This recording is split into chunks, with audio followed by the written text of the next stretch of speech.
Hello, and welcome to our teachings on nutrition. We'll be introducing nutrition on this teaching, and subsequently, we'll look at plant nutrition and animal nutrition in details. In this introduction, we'll first of all look at what nutrition means and what it means to feed. Nutrition is the supply of vital materials or nutrients to the cells of an organism for growth, respiration, reproduction, and other activities that pertains to life. And the source of nutrients is the food that we eat. And this food supplies energy to cells, and these cells carry out metabolic activities. Metabolic activities are a series of reactions that helps living organism to live. Metabolic activities help living organism to generate energy and also excrete waste products. Nutrition is one of the characteristics of living things. I will give you a detailed definition of nutrition. So, how do we define nutrition? It is the process by which organisms obtain and utilize materials from external environment for metabolic activities such as respiration, growth, excretion, and reproduction. And like I said earlier, the metabolic activities or the metabolism refers to all the chemical processes that are associated with living organism. Metabolism can be divided into two parts, and these two parts include the process of catabolism and anabolism. What is catabolism? Catabolic processes are those activities which result in complex substances being reduced or decomposed into simple ones with the release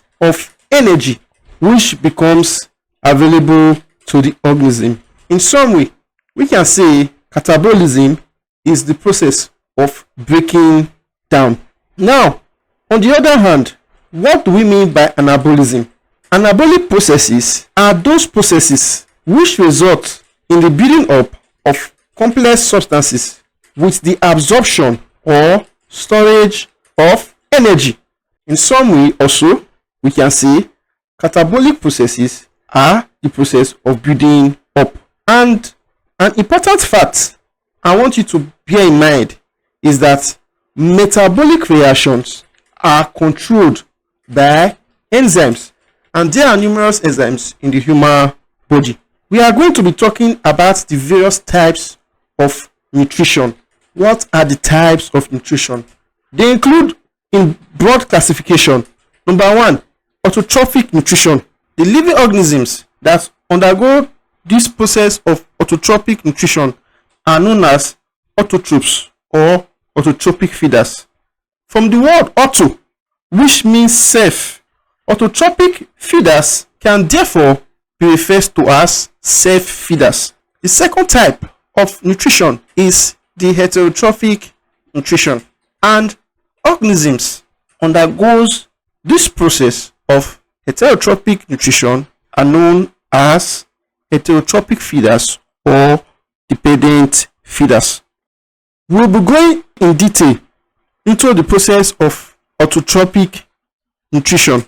Now, I mentioned earlier that autotrophic feeders are those feeders that generate their own food. They are self feeders. So now, in defining autotrophic feeding, we can say that autotrophic feeding or nutrition is a type of feeding in which an organism manufactures its own food. And autotrophic nutrition can be divided into two parts, namely, number one, photosynthetic nutrition, and this is also known as holophytic nutrition, and number two, chemosynthetic nutrition.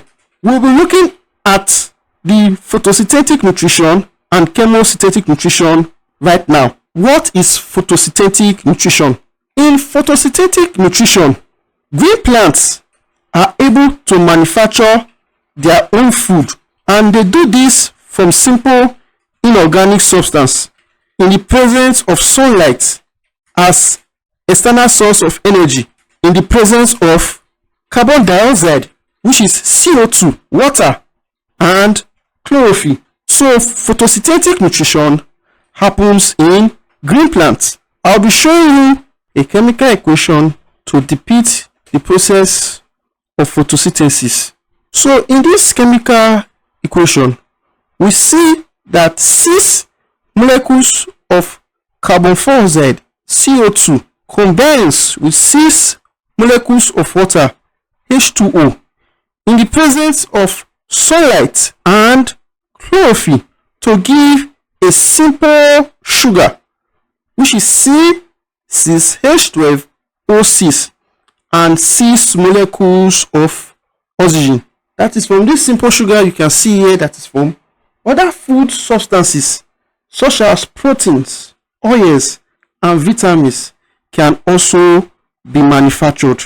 On the other hand, chemosynthetic nutrition, it involves the manufacture of food from simple inorganic substances such as carbon dioxide and water and hydrogen sulfide using energy released during chemical reaction. Hence, this process is called chemosynthesis. So you can see that the process of photosynthesis uses sunlight, and this is because of the word present there, photo, which means photons, energy coming from the sun. But for chemosynthesis, it uses a chemical form of energy. That is why it is known as what? Chemosynthesis. A good example is the sulfur bacteria that is present in the soil. The sulfur bacteria can oxidize hydrogen sulfide around it to produce energy. And I'm going to show you this in some chemical reaction. In this chemical reaction, you see that 2 moles of hydrogen sulfide is being oxidized by 1 molecule of oxygen, O2. And this is happening in the presence of what? A sulfur bacteria. And the result of this chemical reaction produces 2 moles of sulfur and 2 moles of what? Water, H2O, and releases what? Chemical energy. This is the chemical energy that you can see there. Now, this chemical energy that is being released is capable of bringing about the combination of hydrogen sulfide and carbon dioxide in the soil to form sugar, water, and sulfur. And this I will show you in another chemical reaction. In this chemical reaction, you see that 12 moles of hydrogen sulfide combines with 6 moles of carbon dioxide in the presence of chemical energy to give a simple sugar and 6 moles of water plus 12 moles of sulfur. From this simple sugar that has been produced, that is the C6H12O6, other food substances such as protein, oil, and vitamins are also manufactured. Another example of chemosynthetic nutrition is seen in the chemical equation I'll be showing you right now. The chemical equation you can see is depicting the actions of nitrosomonas. Nitrosomonas is a nitrifying bacteria. Another example of nitrifying bacteria in the soil is nitrobacter. In this equation you can see the nitrosomonas, which you can see there, is causing the oxidation of ammonia. So the ammonia is being oxidized to nitrite. So the oxygen you see there, the 3 molecules of oxygen you see there, is what is oxidizing the ammonia. And this is made possible by the nitrosomonas. The ammonia is oxidized to nitrite, the HNO2. And this will produce water and chemical energy. Subsequently, the nitrite, which is the HNO2, is further oxidized. And this is being possible by the presence of the nitrosomonas. It is further oxidized into what? A nitrate, the HNO3, to release what? The chemical energy. This chemical energy is released, and when it is released, it combines with water and carbon dioxide to form sugar. You can see what I have just said thus far in the next chemical equation that has been dropped. So that is the process of generation of the sugar. Now we'll be going to the process of heterotrophic nutrition. Heterotrophic nutrition is a form of nutrition in which the organisms depend on other organisms for its food requirements. All animals and plants that lack chlorophyll are examples of heterotrophs. Example of plants that lack chlorophyll includes the fungi, some bacteria, and few parasitic flowering plants. One thing I want you to know is that organisms that practice this heterotrophic nutrition are called heterotrophs, and these heterotrophs can take food items into their digestive system in different forms. There are actually three different forms in which the heterotrophs can take in their food.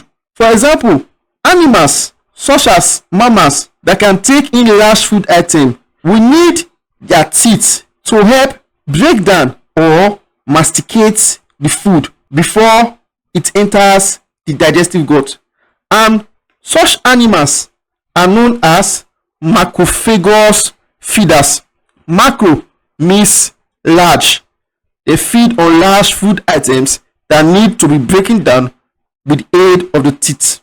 While those animals that take tiny food particles into their guts without being broken down are known as microphagous feeders. Micro meaning small. Example include the paramecium and the tilapia galilei, that is the tilapia fish. While there are some heterotrophic feeders that feed on fluid, and these are referred to as fluid feeders. Example include the adult mosquitoes and the butterflies. There are different types of heterotrophic nutrition, but mainly there are 4 types, and these 4 types include: number 1, the holozoic nutrition; 2, saprophytic nutrition; 3, symbiotic nutrition; and 4, parasitic nutrition. So we look at the first one, the holozoic nutrition. What happens in holozoic nutrition? In holozoic nutrition, food is obtained as solid organic material. It is eaten, digested, and absorbed into the body. Holozoic animals possess different types of efficient digestive systems that enable them to digest solid food materials into simple materials for absorption into the body. Holozoic animals can further be subclassified into the following. Number 1, the herbivores. The herbivores feed on plant materials, that is, they have plant materials as their food. And example of these herbivores include the cow, the sheep, and the horses. They feed on grass. Another example of the holozoic feeders are the carnivores, and these carnivores, they feed on flesh and bones of other animals. Example of carnivores include the leopard, the lion, and even the dogs. Carnivores that hunt their animals for food are known as predators, while those that feed on only dead animals are known as the scavengers, that is, they scavenge. Another example of holozoic feeders are the omnivores. The omnivores, they feed on both plants and other animals, and an example include man. Now we will be taking saprophytic nutrition. What happens in saprophytic nutrition? In saprophytic nutrition, non-green plants feed on dead and decaying organic matter, and during these feeding processes, enzymes are secreted on the substrate to digest it, and soluble products are absorbed, and digestion takes place outside the body of the organism. Digestion that takes place outside the body of the organism is known as extracellular digestion, and these organisms that undergo saprophytic nutrition are called saprophytes. Examples of saprophytes include most fungi, for example mucor, mushroom. Another example of saprophytes include bacteria. Now we'll be taking symbiotic nutrition, which is the next type of heterotrophic nutrition. What happens in symbiosis or symbiotic nutrition?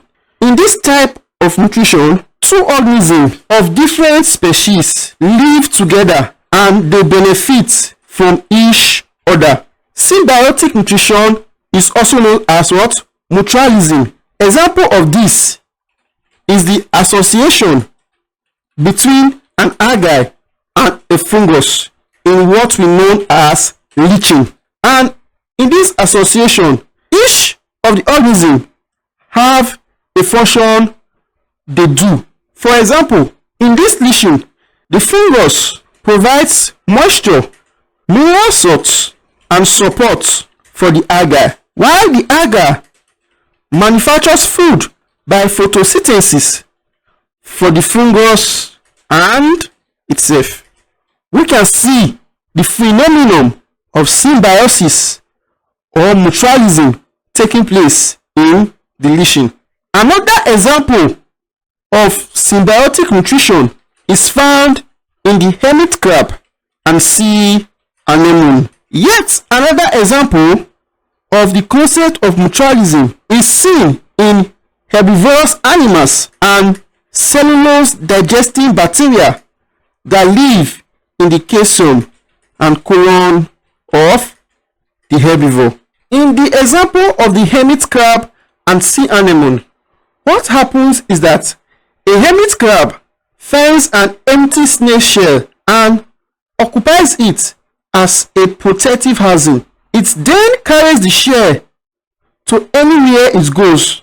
The sea anemone attaches itself to the shell. Thus, the sea anemone provides a camouflage that serves a protective function to the hermit crab from being seen by predators or enemies, while the sea anemone in turn gains by feeding on the scraps of food that falls away from the hermit crab's meal. So we see the concept of mutualism that is being exhibited in hermit crab and sea anemone. The other example I gave is the symbiotic feeding between a herbivorous animal, for example, a goat and sheep, and the cellulose digesting bacteria that live in the cecum and colon of herbivores. What happens here is that the bacteria are capable of digesting the cellulose of leaves and converting this cellulose into sugar that is absorbed by the herbivore, while the bacteria in turn feed on the numerous nutrients of the herbivore as well as obtaining shelter in the animal's caseum. So this is the concept of symbiotic nutrition. Now we are going to be treating the concept of parasitic nutrition, which is also a type of heterotrophic nutrition. Parasitic nutrition is a type of nutrition in which one organism obtains food from another organism, and during this process one of the organisms is harmed and does not gain any benefit. The organism that gains food, protection, and shelter is called the parasite, while the organism that is being harmed is called the host. And this type of association is called parasitism. Parasites can be of two types, which can be one, ectoparasite, and two, endoparasite. Ectoparasites lives on the surface of their host. Examples of ectoparasites include lice, ticks, bedbugs, and mites, while examples of endoparasites include plasmodium, hookworm, and tapeworm.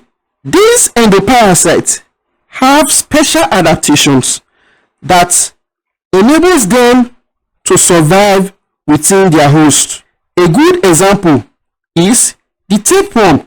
The tapeworm has 4 suckers on its head or scoles, which are supported by hooks, and these hooks and the head helps it to fasten itself onto the wall of the small intestine of the host. The long and tape-like body consists of a series of proboscites, and this proboscite provides a large surface area for absorption of digested food by diffusion. I will show you the diagram of the tapeworm. Shown here is the diagram of the tapeworm, and you can see the features that we mentioned that enables it to adapt and live within their host. You can see labeled here is the hooks, and you can see the suckers. These hooks and suckers is what it helps, or what is used to fasten itself onto the wall of the small intestines of the host. And you see the proboscite, the mature proboscite, that gives it a large surface area for what? For absorption of digested food by diffusion. So this is the diagram of the tapeworm, showing how it adapts to a parasitic mode of nutrition. Now, apart from animals that act as parasites, which we have just mentioned, there are also some parasitic plants. An example of such parasitic plants include the doda plant, which is also known as the Cassiter filiformis. Another example is the mistletoe. These parasitic plants obtain their nourishment by developing special organs that is called hostoria, which is also known as suckers, and they send this hostoria to the host vascular bundles and feed on the nutrients from the host. I'll be showing you a diagram of the doda plant for you to better appreciate how it fits parasitically. This is the diagram of the doda plant. We can see the doda plant on the host plant. The diagram of the doda plant going on host plant. Now we can see the host plant that is being labeled there, and we can also see the stem of the doda plant. So this stem of the doda plant is thin and rope-like, and it coils around the stem of the host plant. And we can see that this doda plant stem has developed what we call hostorium or suckers that is being sent to the vascular bundles of the host. So if we take a brief look at the next part of the diagram, which is the right part of the diagram, we can see that the stem of the doda plant is illustrated more elaborate there. We can also see that the stem of the host plant has been invaded down to its vascular bundles. So that is the vascular bundles of the host plant that is being invaded by the rootlets of the doda plant. So the rootlets of the doda plant came in through the hostorium or sucker, and this is how the doda plant sucks in nutrients from the host plant. So this is the mode of parasitic nutrition in some plants, and these plants have adapted themselves in the way we have explained earlier on. We are going to be looking at general adaptations that parasites use to exist in the body of their host. They include, number 1, presence of organs of attachment, e.g. hooks and sucker, as in tapeworm, and hostoria in mistletoe. So the first one is the presence of organ of attachment, and the organ of attachment in some organisms just like the tapeworm includes the hook and sucker, while in mistletoe it includes hostoria. The second adaptation is possession of a simple body structure, since they do not have to search for their food. So most of these parasites have a simple body structure. For example, roundworm.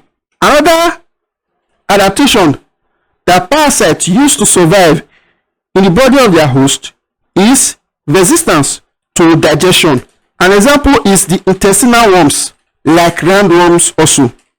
Yet another example of adaptation that parasites use is the production of large number of eggs or young ones to ensure survival and the infection of new hosts. Another method of adaptation that parasites use is the existence of an intermediate host, like in some cases such as the malaria parasite, the plasmodium, and the guinea worm.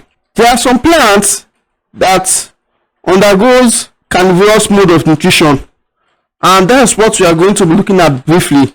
Carnivorous mode of nutrition in plants. These carnivorous plants actually have green leaves, and they are able to manufacture their own food or carry out photosynthesis.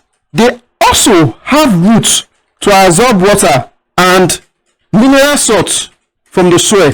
They usually grow in places with little nitrogenous salts. Due to this fact, they use insects or other small animals as source of nitrogens. So we have seen that these carnivorous plants, in order to supplement their need for nitrogen, they need to use what? Insects or other small animals. In order to do this, they have devised modified leaves with high color, scent, sugary, liquid, and sticky wet surfaces for attracting and trapping insects. So when we look at the leaves of this carnivorous plant, we see that they are very colorful. They have good scent, and they are actually sticky and wet. And this feature enables them to attract and trap insects.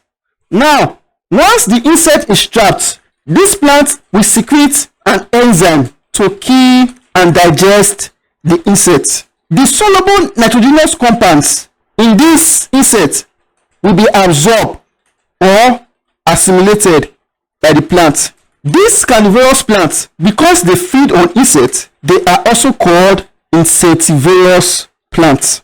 There are some examples of carnivorous plants that we will be mentioning. The first example is the butterwort, also known as the pinguicula. Another example is the bladderwort, which is also known as the utricularia. Another example is the sundew, also known as the drosera. We also have the Venus flytrap, which is also called the dionii. And the last example we'll be taking is the pitcher plant, also called the nepenthes. I'll be showing you some diagram that will represent some carnivorous plants. So the two plants seen here are the Venus flytrap, which we said is also known as the dionii, and the pitcher plant. So in the Venus flytrap, we see that the leaves is being connected by a midrib, and in each lobe a row of teeth-like structures are arranged along the margin of the leaf. On the surface of the leaf there are small sensitive hairs. When an insect lands on that sensitive hairs, the lobes change their shape and quickly come together with the teeth-like structure interlocking, and this will trap the insect. This trapped insect is then digested with the enzymes that is being secreted from the glands on the surface of the leaves. The amino acid resulting from the digestion is then absorbed. Now, to the pitcher plant, also called nepenthes, it has green leaves and obtains carbohydrate by photosynthesis, but the nitrogen it obtains from insects and other small animals. The pitcher plant have leaves that are pitcher shaped, and I will tell you what a pitcher is. A pitcher is a container for fetching water, and this container was used by Romans in the old Roman Empire, That is why the leaves are called as what? Pitcher-shaped leaves. Now, this pitcher leaf contains a protein digestive enzyme, and this enzyme is similar to the enzyme that is known as trypsin. And when insects are attracted to the leaves of the pitcher by nectar secreted near the brim, in trying to suck the nectar, the insect will slip into the pitcher and they will get drowned in the fluid. The end of the leaf is further modified to form a hood which covers the mouth of the pitcher, and the hood is that lid that we can see there, and that lid will cover the mouth of the pitcher when the insect falls in, and that will prevent the insect from crawling out. And also the numerous hairs that are present in this pitcher prevent the insect from being what? From crawling out. The protein of the trapped insect is digested and enzymes are being secreted into the fluid, and the product of digestion, which is the amino acid, is absorbed by the inner surfaces of the leaf. So there is something I want you to note, and that is there are some plants that grows upon the surface and other plants without causing harm to such plants. These plants are neither carnivorous nor parasitic. They are known as epiphytes. Example of such plants include the mosses and the orchids. They do not grow hostoria, and therefore they are not parasitic. So this brings us to the end of our discussion on introduction to nutrition. Now we'll be taking some questions to boost our understanding of the concept. The first question says, a plant which grows on another plant without apparent harm to the host plant is called A, parasite, B, an epiphyte, C, a saprophyte, D, a predator, and E, a hermaphrodite. From our teaching, we're told to note that an epiphyte is a plant that grows on another plant and depends on it for support but not food. An epiphyte do not cause any harm to its host plant, and that will make our answer to be what? B, an epiphyte. So our next question says, Rhizopus or mucor obtains its food from dead organic matter extracellularly. It is said to be A, a facultative parasite, B, a saprophyte, C, an obligate parasite, D, a commensal, and E, an autotroph. In all these are options, it is only saprophytes that are organisms that grows on and derives nourishment from dead or decaying organic matter, and that will make Rhizopus or mucor to be a saprophyte. So the answer is B, a saprophyte. So our next question, it says the mode of nutrition in which digestion is extracellular is A, holophytic, B, parasitic, C, holozoic, D, saprophytic. The correct option is saprophytic nutrition, and this is because saprophytic nutrition, digestion is done extracellularly. That is, the organism secretes digestive enzyme on the decaying or dead matter and then absorb the digested substance through its cell walls. Now to our next question.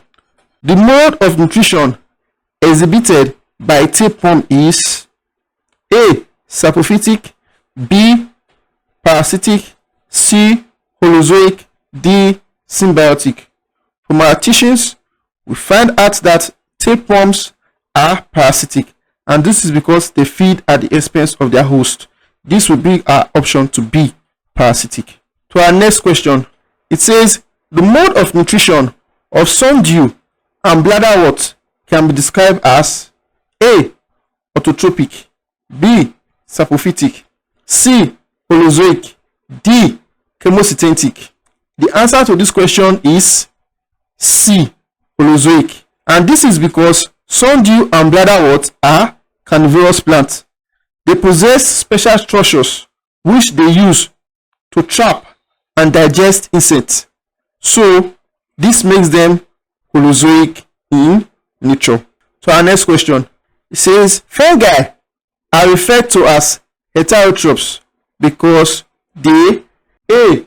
are filamentous, B. lack chlorophyll, C. have mycelium, and D. lack roots. The answer is B. lack chlorophyll.